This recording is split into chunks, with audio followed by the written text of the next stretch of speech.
Joining us now is Republican Congresswoman from Florida, Ana Paulina Luna. Congresswoman, welcome. Hey, how are you doing, Hannah? I'm great, better now. Thank you for coming on. Multiple outlets are reporting that House leadership is now paralyzed over this legislation, feeling like they can't bring more votes to the floor until this proxy effort is squashed. Is that what is really happening here? Is House productivity at a standstill?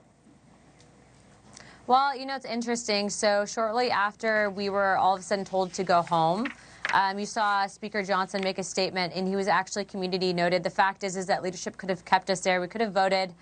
Really, this is just parliamentary procedure. So what I've brought to the floor discharge petition is 218 signatures, meaning you can go around leadership and bring a vote directly to the floor. And I also, too, want to say that there's some great people in the Freedom Caucus, some of which are still my friends. So this is not the entire Freedom Caucus, but it really signifies a bigger issue here. And I would argue actually probably goes into what Speaker Johnson will face in reconciliation, where you have a group of about 3 or 4 legislators that privately behind closed doors told the Speaker that they didn't care what legislation was on the floor, whether it was President Trump's or not, that they would actually shut down the House. All we did was ask for a fair vote on this, and then, as you saw, Speaker Johnson was kind of held up at gunpoint behind the scenes. And so what I would say is that the Speaker's actually been speaking with me often. I will say that there is a lot of political theater, and a lot of people are not being straight up about the process. The fact is that right now we have the slimmest majority in U.S. history, and you do have only 14, well, now 14 with Kat Kimmick, members of Congress who have ever given birth.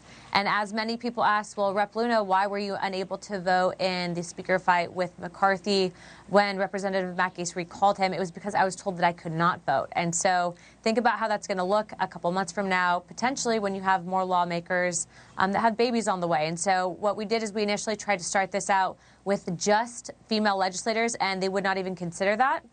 We then expanded it to the discharge petition for new fathers. As you're seeing, there are new Republican fathers. And again, this is not something that is mandatory. But what's interesting is those most vocal against it, like Speaker Johnson, like many other vocal Republicans, they actually all voted by proxy. I'm the only one that hasn't. Oh, that is... I think it's me and Chip Roy.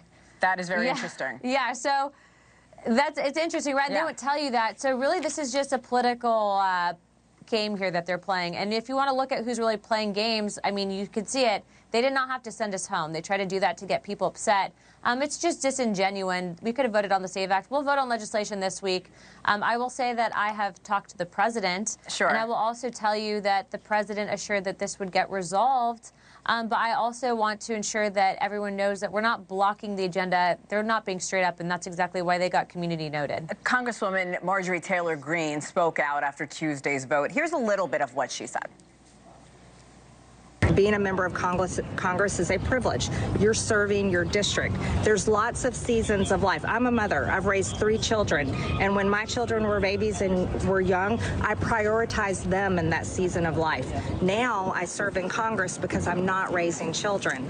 And I think that's a really important point to make. And if any member of Congress, for any reason whatsoever, finds them in a situation where they're not able to do the job here, the important job we're elected to do, they should step down because someone else can serve in their place. Congresswoman, your reaction?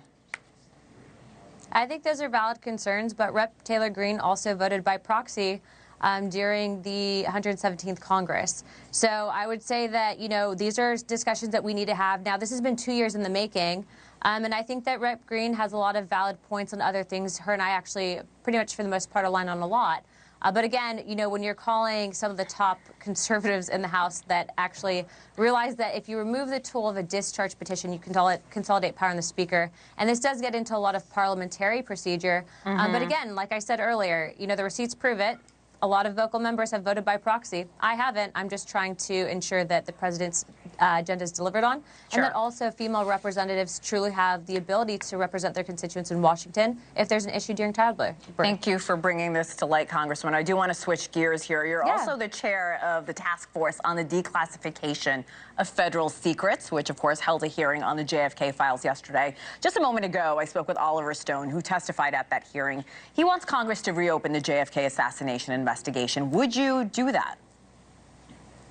I mean, that would take some, I think, more fundings that would be allocated specifically to experts that can look into this. The task force, as you may or may not know, is a temporary committee that's set up to, A, ensure that President Trump's declassification order is followed through on. So we ensure that agencies, and to Tulsi Gabbard's credit, she's been doing an amazing job with this entire effort.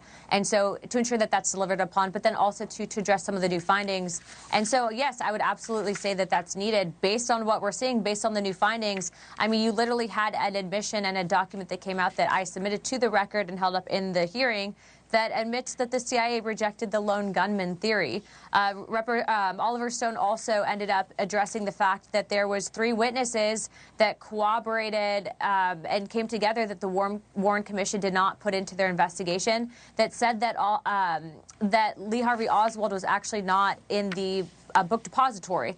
And so I think that these are all valid things that we need to address here. But I mean, look, a lot of people are like, why are you rehashing old evidence? Well, historical significance for one, but then also two, we have to ensure that agencies are not able to operate outside of the purview of Congress's oversight and also the executive branch. When that happens, you're no longer in a free and fair society. And then also two, looking at how this entire process was, you know, the JFK Act 1991, we had an authorization from Congress for these records to be released, and they were stonewalled by various government agencies. That should also not happen. So we have to have legislation to ensure that there's more teeth when these orders are given, that people can't stonewall the American people, and then also too, I think doing right by the American people, answering those questions, and allowing them to decide for themselves what really happened on that horrific day. Congresswoman Anna Paulina Luna, thank you for coming on, sharing your perspective and just what's happening in our nation's capital. We appreciate it.